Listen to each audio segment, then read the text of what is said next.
कलियुगातील एकमेव आधार म्हणजे हरिनाम. तुम्ही कधी विचार केलाय का? माणसाचं नशीब बदलण्यासाठी खूप मोठे विधी, यज्ञ किंवा हजारो रुपयांचा खर्चच लागतो का? नाही. शास्त्र सांगतं की ज्या गोष्टीसाठी प्राचीन काळात ऋषीमुनी हजारो वर्ष तपश्चर्या करायचे, तीच गोष्ट आज आपल्याला विनामूल्य आणि सहज उपलब्ध आहे.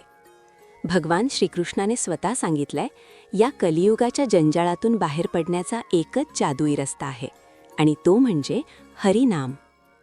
आज आपण जाणून घेणार आहोत की फक्त 2 शब्दांचा जप तुमच्या आयुष्यातील संकटांचा डोंगर कसा काय फोडू शकतो.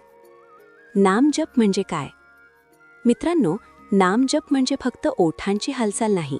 नामजप म्हणजे तुमच्या आत्म्याचा परमेश्वराशी जोडलेला एक वायफाय, वायरलेस दोर आहे. जेव्हा आपण पवित्र नामस्मरण हरी, श्रीहरी, नारायण, गोविंद, माधव, केशव, वासुदेव, दामोदर, जनार्दन, राम, श्रीराम, जय राम, सीताराम, रामकृष्ण हरी, रघुनंदन, रामचंद्र, विठ्ठल, विठोबा, पांडुरंग, माऊली, जय जय रामकृष्ण हरी, पांडुरंगा हरी विठ्ठला, शिव, ओम नमः शिवाय, महादेव, शंभो, नागनाथ भोलेनाथ, श्री दत्त, दिगंबरा, श्री गुरुदेव दत्त, दत्त, अवधूत दत्त म्हणतो तेव्हा फक्त शब्द बाहेर पडत नाहीत, तर तुमच्या अंतर्मनात एक दैवी कंपन, डिवाइन व्हायब्रेशन निर्माण होतं. जसा पाण्याचा थेंब समुद्रात गेल्यावर समुद्र होतो, तसंच नाम घेता घेता तुमचा अहंकार विरघळून जातो आणि तुम्ही त्या विठ्ठलाशी एकरूप होता. कलियुगाचा महामंत्र. भागवत पुराणात एक अतिशय महत्त्वाचा श्लोक आहे. हरिनाम हरिनाम हरिनामैव केवलम कलौ नास्त्येव नास्त्येव नास्त्येव गतिरन्यथा. याचा अर्थ असा की कलियुगात उद्धाराचा दुसरा कोणताही मार्ग नाही, नाही आणि नाहीच. फक्त हरिनाम हाच एकमेव आधार आहे. आजच्या धावपळीच्या जगात आपल्याकडे ना ध्यानासाठी वेळ आहे, ना मोठ्या यज्ञासाठी शुद्धता. अशा वेळी हे नाम आपल्यासाठी लाईफलाईन ठरतं. हे नाम तुमच्या कर्मांची गाठ सैल करतं आणि पापांचे डोंगर जाळून राख करतं. संतांचा अनुभव. एक छोटी गोष्ट. एका जिज्ञासूने तुकाराम महाराजांना विचारलं, महाराज, हे नाम घेऊन काय होतं? देव थोडीच समोर येतो. तुकोबा हसले आणि म्हणाले, अरे बाळा, आईला हाक मारल्यावर ती समोर येतेच असं नाही, पण मुलाचा रडण्याचा आवाज ऐकून ती स्वयंपाकघरात असली तरी तिचं लक्ष मुलाकडेच असतं.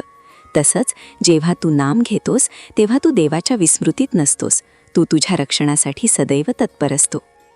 संत म्हणतात, मी काहीच करत नाही, मी फक्त नाव घेतो आणि बाकी सगळं माझा हरी करतो. नाम जप कसा करावा? Practical guide. आता तुम्ही म्हणाल, वेळ कुठे आहे? मित्रांनो, नामजपाचं सौंदर्य हेच आहे की यासाठी तुम्हाला काम सोडायची गरज नाही. बसमध्ये प्रवास करताना, ऑफिसला जाताना नामजप करा. माळ असेल तर उत्तम, नसेल तर बोटांवर मोजा किंवा मनातल्या मनात जप करा. नियम फक्त एकच, श्रद्धा आणि सातत्य. सकाळी उठल्यावर पहिली 5 मिनिटं आणि रात्री झोपण्यापूर्वीची 5 मिनिटं फक्त हरिनाम घेऊन बघा. तुमची झोप शांत होईल आणि दिवसाची सुरुवात उत्साही होईल. आजच्या पिढीसाठी गरज, मेंटल हेल्थ. आज प्रत्येक दुसरा माणूस तणावात आहे, डिप्रेशनमध्ये आहे. का? कारण आपलं मन कशातच स्थिर नाहीये. नामजप हे मनासाठी सर्वात स्वस्थ आणि प्रभावी औषध आहे. हे तुमच्या मेंदूला शांत करतं, निर्णय क्षमता वाढवतं आणि तुम्हाला एक अनामिक सुरक्षितता प्रदान करतं. तर मित्रांनो, आजपासूनच एक छोटा प्रयोग करून पहा. पुढचे 30 दिवस दररोज किमान 108 वेळा नामजप करा.